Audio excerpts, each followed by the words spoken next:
Los líquenes son organismos que son una asociación entre un alga y un hongo.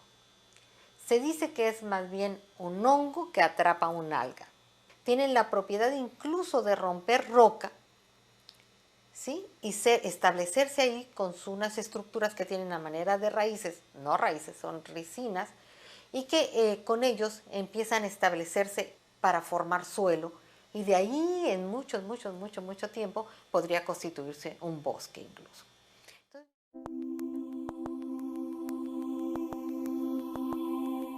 Es que los hongos son los grandes descomponedores de materia orgánica.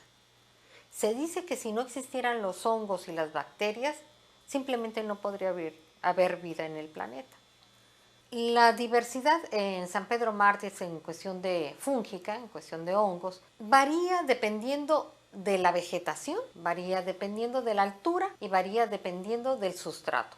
Los hongos tienen características tanto de plantas como de animales. En relación a las características que comparten con las plantas, hay una muy importante que es que sus paredes están constituidas por celulosa básicamente. Y otra es que su reproducción es a partir de esporas. Pero sin embargo, con los animales comparten la característica básica de que su elemento de reserva es el glucógeno, como es el elemento de reserva de todos los animales y de nosotros en particular. El glucógeno es un elemento de reserva constituido básicamente de lípidos y que es un elemento que utilizan los hongos cuando ya no tienen el alimento disponible a su alrededor. La manita muscaria, el hongo que siempre se representa en los cuentos, ese hongo rojo con escamas blanquecinas en la parte superior y que está muy asociado a los cuentos de los duendes, de las brujas, de las hadas. Esta manita muscaria pues crece abundantemente en la Sierra San Pedro Mártir y es un hongo que además de ser interesante por esta asociación con la mitología o por otros usos que se le daban con anterioridad, es muy interesante porque mantiene vivo al bosque. Amanita muscaria, junto con otras especies, crea asociaciones con el pino, por ejemplo. Y esta asociación, el hongo, en este caso la Amanita muscaria, establece una asociación muy íntima con el árbol, con los pinos, y beneficia al árbol proporcionándole nutrientes que de otra manera no podría obtener. Pero si nosotros vamos a los valles, por ejemplo, pensemos en vallecitos, nosotros encontraríamos ahí hongos de pradera. Y entre los hongos de pradera encontraríamos, por ejemplo, los champiñones silvestres, los champiñones que se pueden comer, los champiñones que son, digamos, el alimento más conocido dentro de los hongos para la gente en general.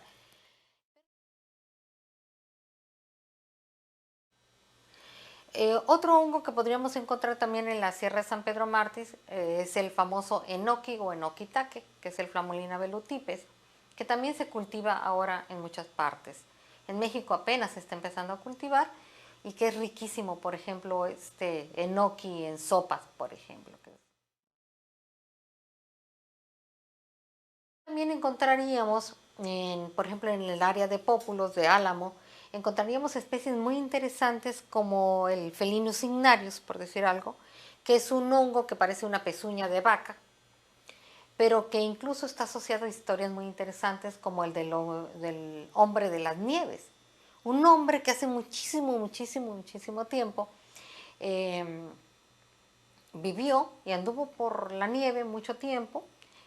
Y resulta que sobrevivió gracias a que traía dentro de su atuendo, y eso se vio posteriormente cuando fue descubierto en perfecto estado de conservación, en que traía precisamente un Felinus ignarius, ese hongo que parece pezuña de vaca, que es leñoso o subleñoso y es parásito de los árboles. Y lo traía por dos razones, porque sirve de antibiótico, pero también le servía para hacer fuego.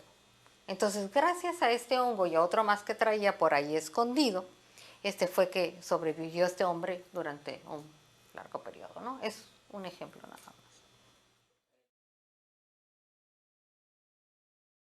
Pero el Ganoderma lúcido, llamado también como el reishi, como el rey de los hongos, es sumamente popular en el Oriente.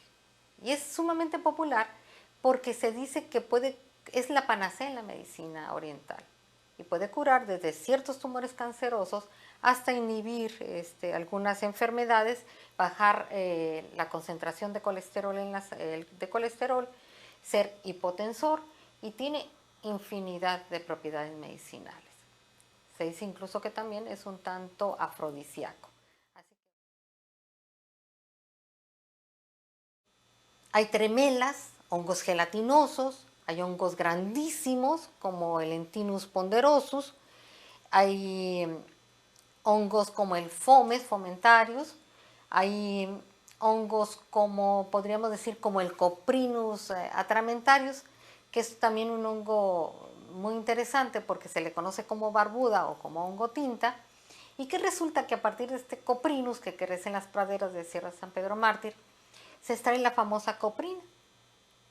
Y de él se hace un medicamento que se llama comúnmente como antabús. Y este se utiliza para las personas que tienen problemas con el alcohol. Entonces resulta que se consume la coprina y la persona con la primera ingesta de alcohol se siente mal físicamente. Empieza con un enrojecimiento de la piel y después pues hay una irritación dérmica y un dolores abdominales. La persona se siente terrible. Entonces, por eso esta coprina, ahora vendida comercialmente como antabús, es un principio que se extrae de un hongo que crece también en la Sierra San Pedro Mártir. Entre hongos, por ejemplo, encontramos ahí el famoso porcini, el Boletus edulis, el boletus que disfrutamos en comidas, en platillos gourmet, que lo comemos con un filete y que es riquísimo. Y lo encontramos ahí. Y en otros lugares este hongo se explota comercialmente.